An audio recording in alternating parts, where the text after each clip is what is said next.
പാറ പാ വിരിച്ച കിടക്കുന്നെ. അയ്യോ മരവിക്കത്തില്ലയോ? പരവതാനി ഇല്ലായിരുന്നു, അതുകൊണ്ട് പായ് വിരിച്ചു. സ്വപ്പം മ്യൂസിക് കേൾക്കാം.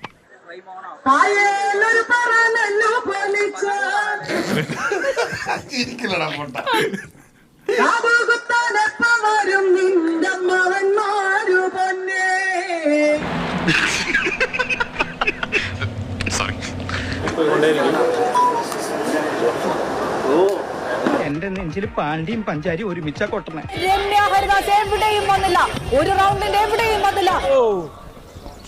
അപ്പൊ അതിനൊരു തീരുമാനമായി. ചേലക്കര ജയിച്ചിരിക്കുന്നു, ഉറപ്പിച്ചിരിക്കുന്നു. LDF വിജയിച്ചിരിക്കുന്നു. നാലിക്കാന്റെ അവസ്ഥ കാണുമ്പോ പണ്ട് ഞാൻ സ്കൂളിൽ അഭിനയിച്ച നാടകത്തിന്റെ പേരെ ഓർമ്മ വരുന്നേ. അതേ നാടകം യോഗ ഇല്ലേ അമ്മണിയെ പായായിട്ട് മടക്കിയാളി. നല്ല പേരാ. തോറ്റ് തുന്നമാടി വന്നിരിക്കുന്നു നിന്റെ മോൻ. അവനെന്തെങ്കിലും തിന്നാൻ കൊടുക്ക്. എന്തെങ്കിലും പോരാ, സ്വപ്പ കനമായിട്ട് തന്നെ വേണം. അവസാന ശ്വാസം വരെ പോരാടി തോക്കുന്ന ജയിച്ചതിന് തുല്യമാണ് അമ്മേ.